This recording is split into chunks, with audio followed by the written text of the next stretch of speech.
Febrero de 1959. Norte de los Urales. Un viento que te muerde la cara incluso detrás de la bufanda. Nieve que no cae, te golpea. Y en una ladera abierta, 9 excursionistas soviéticos, gente que sabía lo que hacía, duermen en una tienda clavada a la montaña como si fuera una promesa. A la mañana siguiente, esa promesa está rota. La tienda aparece abierta, pero no abierta de forma normal. Aparece cortada, desde dentro. Y lo peor no es el corte. Lo peor son las huellas, porque se ven bajando hacia el bosque en fila, como un camino trazado, sin prisa. Como si la tienda, su único refugio real, se hubiera convertido en un lugar al que no podían volver. Bajo al menos 30 grados, abandonar tu abrigo no es un error, es una sentencia. Y aún así, lo hicieron. Entonces la pregunta no es por qué lo hicieron. La pregunta es, ¿qué pudo obligarlos a salir? Hoy te llevaré por cada escalón de esta historia hasta el punto donde el misterio deja de ser un monstruo paranormal y se convierte en algo más aterrador. Una cadena de decisiones de segundos, bajo una amenaza que casi nadie entiende. Junto a 3 detalles forenses que todavía se sienten imposibles. Porque Dyatlov no es una historia de ovnis. Dyatlov es una historia de supervivencia. Fallando en cámara lenta. 9 personas. Una noche. Un corte en tela. Y un reloj de vida que no corre en horas. Corre en minutos. No estamos hablando de una leyenda sin papeles. Hay diarios, hay fotos, hay registros del caso, hay una ruta, hay un antes, hay un después. Eso significa que aquí no gana la teoría más loca. Aquí gana la teoría que logra encajar las piezas correctas. Pieza 1, la tienda cortada desde dentro. Pieza 2, huellas bajando hacia el bosque. Pieza 3, cuerpos dispersos. Y un grupo de 4 con lesiones que suenan como un choque automovilístico, pero sin choque, sin carretera y sin vehículo. ¿Te das cuenta de la paradoja? Nieve, silencio, una ladera y heridas de impacto brutal. ¿Cómo convives esas 2 cosas en la misma escena? La salida pudo ser pánico, pero pánico racional. Eso existe. Pues hay amenazas que no necesitas ver para obedecerlas. En una montaña, en invierno, dentro de una tienda, la mayor amenaza no siempre es lo que está afuera. A veces la amenaza es lo que está arriba. Y no hablamos de algo místico. Hablamos de una placa de nieve, no una avalancha cinematográfica. No. Una pared blanca que se traga todo. Una placa. Un bloque rígido de nieve compactada que, si se desplaza o presiona la tienda, te manda un mensaje clarísimo. Esto será lo último que verás. Pero antes de subir ese nivel, necesitamos un reset. Porque para entender Dyatlov, primero hay que entender el mundo donde ocurre Dyatlov. Regla número 1 de sobrevivir al invierno. Tu refugio es tu vida. La tienda no es comodidad, es calor retenido. Es ropa seca, es orientación, es el punto fijo en un océano blanco donde todo se mueve. Regla número 2, el clima no te mata de golpe, te derrota por etapas. Primero te roba los dedos, luego la coordinación, luego el juicio, luego la voluntad. Y regla número 3, una mala decisión de 60 segundos puede costarte el resto del día y la vida. Esa última noche, en vez de bajar al bosque para tener abrigo natural, acamparon en una ladera abierta.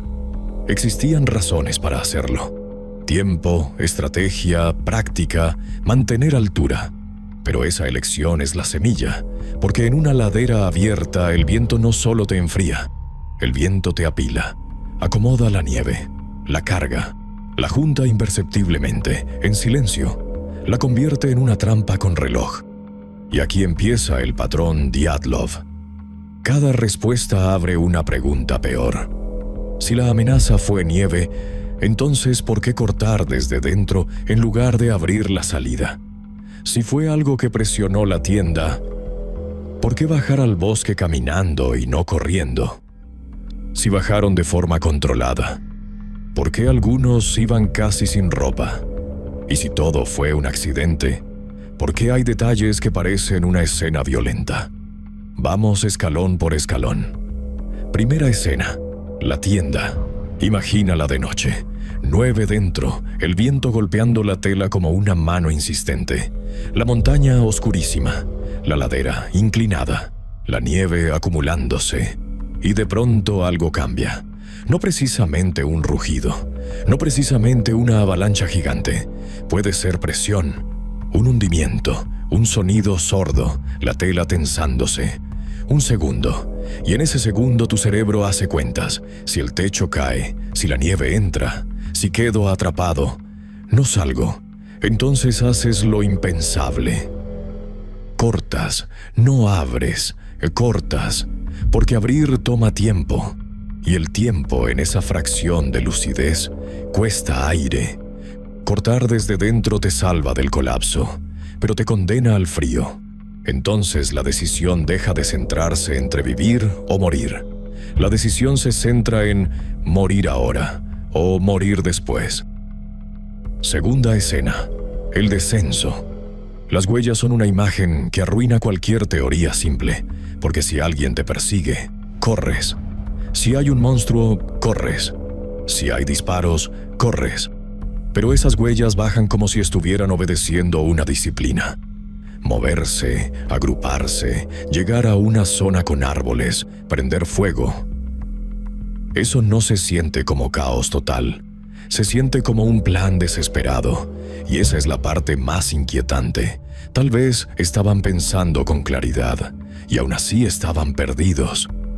Porque el frío no necesita que estés loco para matarte. Solo necesita que te falten minutos. Tercera escena. El cedro. Bajo un árbol aparece el intento más humano del mundo. Una fogata.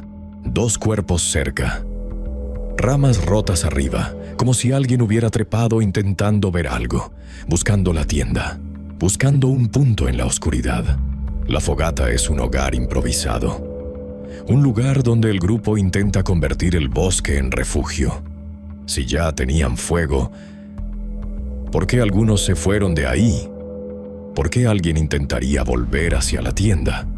De nuevo, cada respuesta abre una pregunta peor. Y aquí descubrimos otra aterradora verdad de sobrevivir en estas condiciones. Cuando el cuerpo se enfría, tu cerebro empieza a mentir. Empiezas a calcular mal distancias, tiempo, dirección. Lo que está cerca se vuelve lejos. Lo que está lejos se vuelve imposible. Y si cuentas con la mala fortuna de, además, estar mojado, si tu ropa no es suficiente, si el viento te atraviesa, la hipotermia no te mata como en una película, bajo la luz de las estrellas y unas últimas palabras heroicas. Te mata haciéndote tomar decisiones que, desde un sofá, parecen absurdas. Cuarta escena. La división. En Dyatlov, el grupo no muere en un solo punto. Se fragmenta, y fragmentarse en invierno es como romper una linterna en la oscuridad. Pierdes la única luz que compartías. Algunos parecen intentar regresar. Otros se quedan. Otros se mueven buscando material. Y en ese movimiento, la montaña hace de las suyas. Pero, ¿y qué hay del detalle que alimentó décadas de teorías? Los 4 del barranco. Porque meses después, cuando el deshielo permite buscar más, encuentran a los últimos 4 en una zona de arroyo o barranco. Y sus lesiones son brutales. Cráneo, pecho, costillas, traumas serios. Y en algunos casos, detalles del rostro que Internet se encargó de convertir en pesadilla. Lengua, ojos, ausentes. Y es aquí donde nacen los monstruos. Porque el cerebro humano ve 2 cosas incompatibles y se inventa una tercera. Si hay trauma de choque, tuvo que haber un golpe violento. Si faltan tejidos, tuvo que haber tortura. Si el caso se cerró con lenguaje ambiguo, tuvo que haber secreto. Y sí, Dyatlov tiene combustible perfecto para teorías. Una Unión Soviética que no explicaba, documentos que se perciben opacos, rumores de pruebas militares y un cierre que deja espacio. Lo que sabemos es esto. Hubo una salida abrupta de la tienda. Hubo un descenso hacia el bosque. Hubo una fogata. Hubo intentos de volver. Hubo una segunda zona de hallazgo con lesiones severas. Y hubo un detalle extra que es oro narrativo, porque es real y a la vez incómodo. Mediciones de radiación por encima del fondo en algunas prendas. Ese es el tipo de detalle que no te deja dormir, porque no explica nada por sí solo. Pero suena como el comienzo de algo enorme, salida forzada y pánico racional. Algo compromete la tienda. Una placa de nieve, una carga por viento, un deslizamiento pequeño. No necesitas ser enterrado para sentir que estás a segundos de quedar atrapado. Fragmentación del grupo y termodinámica fatal. Bajan al bosque buscando abrigo y fuego. En el proceso se separan. Algunos regresan, otros se desplazan, y la hipotermia hace lo suyo. Lesiones que parecen imposibles. Modelos científicos han planteado que una placa relativamente pequeña puede producir fuerzas suficientes para traumas severos, especialmente si golpea o presiona de forma concentrada, y que semanas después el terreno puede borrar la evidencia obvia por viento y nuevas nevadas. Y esto se vuelve todavía más inquietante cuando lo piensas bien. La montaña pudo haber hecho todo, sin dejar una firma fácil de leer, como un crimen perfecto de la naturaleza.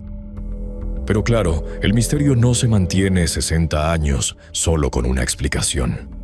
Se mantiene por las grietas. Grieta A, avalancha. Pero, ¿dónde está la avalancha? La objeción clásica dice, si fue avalancha, ¿por qué los rescatistas no vieron una escena avalanchosa clara? No tenía que ser grande. Tenía que ser suficiente para asustarlos y empujar decisiones. Y el viento, en semanas, puede rehacer una ladera como si nada hubiera pasado. Pero incluso con eso, la pregunta queda viva, porque el espectador quiere una imagen que cierre. Y Dyatlov no te da esa imagen. Grieta B. Heridas tipo choque sin evidencias externas proporcionales. Ese es el anzuelo que ha alimentado las teorías violentas. La ciencia intenta cerrar esa puerta explicando presión y bloque de nieve, pero aún así se siente raro, se siente contraintuitivo. Y ahí es donde el misterio se vuelve adictivo. No porque no haya explicación, sino porque la explicación compite contra tu intuición. Grieta C. El rostro. La ausencia de tejidos se usa como bandera paranormal, pero hay una posibilidad más simple, más fría y más real. Degradación post-mortem, agua, hielo, fauna, semanas de exposición. No es una respuesta sexy, no es un monstruo, pero es el tipo de respuesta que te recuerda que la naturaleza no es narrativa. La naturaleza es química. Y aún así, el detalle sigue siendo un ancla, porque la imagen es demasiado fuerte. Grieta de radiación. Este detalle es dinamita para la imaginación, porque suena a laboratorio encubierto, suena a pruebas, suena a secreto. Pero también puede tener explicaciones previas y localizadas, relacionadas con exposiciones anteriores o prendas específicas. El problema es que, aunque haya explicaciones plausibles, el dato existe y no se siente cómodo. Y Dyatlov vive en lo incómodo. Y es aquí en donde aparece el verdadero antagonista final de esta historia. Y no, es el clima, no es la nieve, no es el ejército, es el ruido informativo, Porque Dyatlov es el caso perfecto donde Internet toma un archivo incompleto de certezas y lo rellena con imaginación. Y mientras más imaginación, más difícil se torna volver al hilo real. Décadas después del 59, el caso se volvió mitología global, llegando la era moderna. Reaperturas, revisiones, prensa, documentales, expediciones. Una reapertura oficial en 2019 y una conclusión oficial posterior alrededor de 2020 se alineó con una explicación centrada en avalancha o placa y en hipotermia como desenlace. Y después, la ciencia intenta entrar con modelos, simulaciones, mecanismos. Pero aquí está el truco. Que exista una explicación posible no mata la historia. De hecho, a veces la hace peor. Porque si aceptas que fue una placa pequeña, entonces el horror se multiplica. 9 personas experimentadas hicieron muchas cosas bien. Y aún así, una amenaza ambigua las empujó a una decisión imposible. Y esa es la idea grande que Dyatlov deja pegada en la mente. La frontera entre pánico y decisión racional es más delgada de lo que te gustaría creer. Porque en un sofá tú puedes pensar, yo jamás saldrí sin ropa. Pero la realidad es que en una ladera, con un sonido sordo arriba de tu cabeza, tu mente piensa, si me quedo, moriré aplastado. Y sales. Y luego descubres que afuera también mueres. Incluso si aceptas la placa. Incluso si aceptas la hipotermia.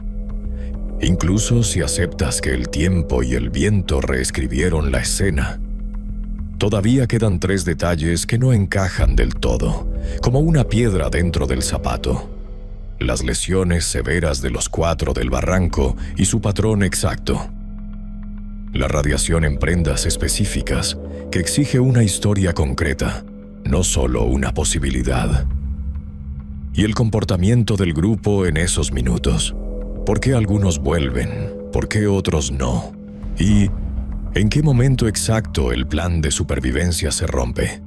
Porque el misterio real de Dyatlov no está en el cielo, está en el suelo, en la nieve, en las telas cortadas, en las huellas que no corren, y en una noche donde la naturaleza no necesitó un monstruo para ganar. Oh, ¿tú qué opinas?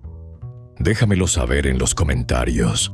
Si te gustó este video, apoya al canal suscribiéndote. Así seguiremos subiendo nuevos misterios. Y cuéntame, ¿hay alguna historia específica que deseas que narremos para ti? Te mando un abrazo.